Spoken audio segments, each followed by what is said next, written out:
KDM digugat 8 organisasi terkait kebijakannya yang merugikan sekolah swasta. Ada-ada aja. Tiap ada gebrakan baru pasti dihujat. Katanya kan diminta mediasi. Ya, Ya kan? kira-kira bakal hadir nggak Pak? Mediasi itu kan sudah ada kuasa hukum. Kan gubernur kan udah kuasa hukum. Terus kemudian yang berikutnya juga ada nilai. Jadi gugatan itu misalnya gini, surat keputusan gubernur itu kan untuk sekolah negeri, para kepala sekolah negeri. Artinya yang menjadi objeknya adalah sekolah negeri. Kemudian yang menggugatnya kan sekolah lain yang di luar sekolah negeri. Nah itu kayak gini lah, saya berikan contoh. Saya melarang anak saya untuk keluar rumah jajan ke warung. Kemudian warungnya tiba-tiba mengalami penurunan pendapatan. Terus kemudian warungnya marah pada saya, menggugat saya karena melarang anak saya jajan. Bisa nggak? Kan kemudian kalau bicara swasta yang mengelola pendidikannya sangat baik, penuh loh, gitu, malah lebih penuh, lebih dulu daftar ke swasta dibanding ke negeri. Artinya tergantung kualifikasi swasta, gitu loh. Jadi ada swasta yang mahal-mahal malah pada penuh. Ada yang di Bandung tuh ada swasta yang uang ininya berapa, 500.000 per bulan berapa? Sebenarnya sekarang kan udah ada yang gulung tikar atau karena perikanannya tidak laku itu ada mungkin ada solusi. Ya itu tadi gini, saya kan pernah pengalaman jadi bupati dulu ketika. Padahal kebijakan KDM ini sangat baik ya. Karena agar semua anak itu tidak ada yang putus sekolah. Tapi kenapa yang dirugikan sekolah swasta? Warga udah pada tahu belum? Terkait pada Mulyadi yang digugat itu oleh 8 organisasi sekolah swasta. Yaitu terkait rumbel satu kelas maksimal 50 orang. Ya kurang lebih lah ibaratnya penggugatannya itu tuh banyak kan selalu berseliweran katanya sekolah-sekolah swasta itu menjadi sepi. Apakah yakin sekolah swastanya sepi itu karena adanya peraturan kebijakan pada Mulyadi yang rumbel satu kelas 50 orang? Hah? Yakin? Setahu gue nih ya, mohon maaf nih ya, ini mah setahu gue. Gimana sekolah swasta itu kagak sepi, beberapa sekolah swasta itu kagak sepi ya. Lah orang sekolah swasta banyak banget tiap daerah, tiap kecamatan. Di sini aja di gue nih ya, walaupun misalkan nih sekolah itu tidak hanya di Bekasi doang, tapi di seluruh Jawa Barat. Oke, cuman gue mau memberikan satu contoh nih di Bekasi aja di gue di kabupaten daerah Cibitung itu sekolah swasta dalam satu kecamatan hampir banyak banget. Jaraknya juga deketan banget, ada yang ada depan-depanan, ada yang timbang jarak sekitar 2-3 km doang. Belum bersaing dengan sekolah negeri. Terkait sekolah swasta yang sepi misalkan, coba lu evaluasi bagaimana tentang struktur pembelajarannya yang lu berikan gitu kan di sekolahan swastanya.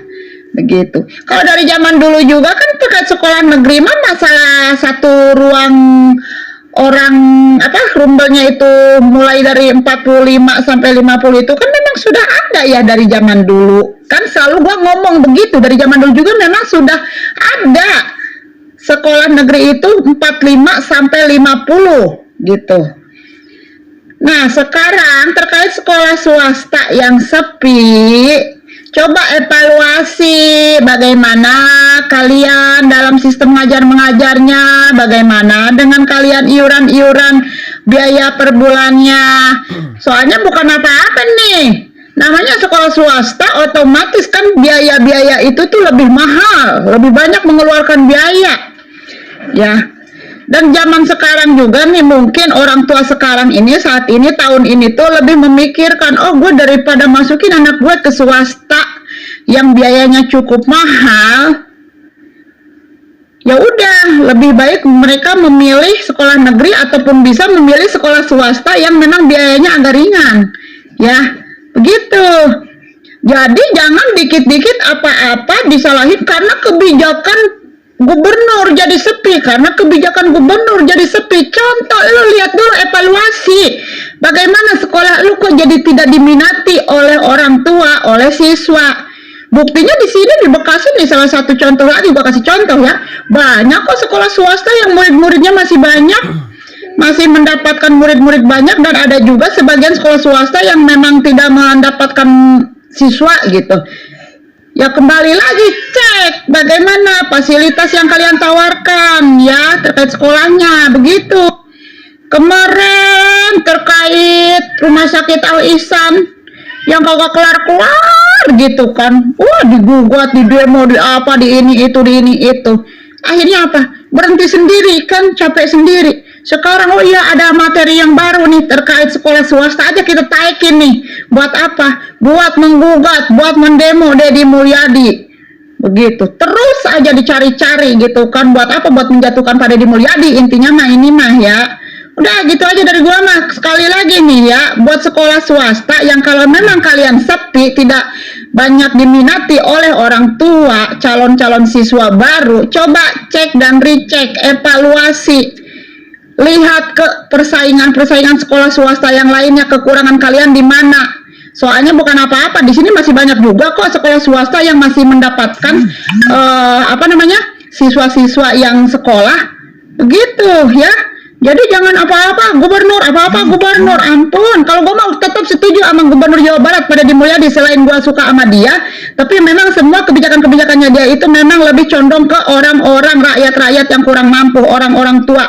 Dia memberikan solusi-solusi untuk mereka, orang-orang tua yang memang perekonomian saat ini tuh memang sedang lemah dan sedang tidak baik-baik saja. Udah, begitu aja ya, bye. Dan hari ini tadi agendanya apa? Ya, terima kasih teman-teman media, teman-teman kuasa hukum dari tergugat. Pada hari ini sidangnya sebenarnya cukup bagus ya, karena kami antara penggugat dan tergugat itu hari ini membuat kesepakatan, tapi bentuknya di kesepakatannya baru ada inisiasi. Jadi pada dasarnya ingin mencapai semua kesepakatan, mengakomodir semua kepentingan semua pihak. Jadi di dalam waktu 1 minggu ini kami sama para kuasa hukum tergugat akan mencoba memediasi kedua belah pihak agar tercapai kesepakatan apa yang diinginkan kedua belah pihak. Intinya seperti itu. Hari ini belum masuk kepada persoalan pokok perkara, belum, masih menerima nasihat majelis. Kita semuanya pada hari ini menampung apa yang keinginan kedua belah pihak. Keinginan tergugat sudah disampaikan tadi, membuka komunikasi, membuka ruang, tidak menutup kemungkinan untuk menerima saran-saran dari pihak gubernur ataupun dari pihak lain untuk kebaikan semua. Intinya kita semua dalam 1 minggu ini menunggu informasi dari teman-teman dari tergugat ini apakah bisa tercapai kesepakatan atau tidak. Itunya intinya. Tapi kami yakin semangatnya dan spiritnya sama. Pada dasarnya semangatnya sama untuk mendapatkan hal yang terbaik. Intinya kita waktu apa? 1 minggu. Kita mungkin dikasih waktu 1 minggu untuk bisa berkomunikasi dengan kalau bisa harapan kami langsung dengan Pak Gubernur lah ya, bisa ketemu secara langsung, bisa menyampaikan apa yang menjadi keinginan prinsipal dari para penggugat. Jadi kita juga sudah mendengarkan dari pihak tim hukum juga akan menyampaikan hal itu, dan kami menunggu informasi selanjutnya 1 minggu. Bapak aing jenahnya salah nyen kebijakan. Itulah KDM.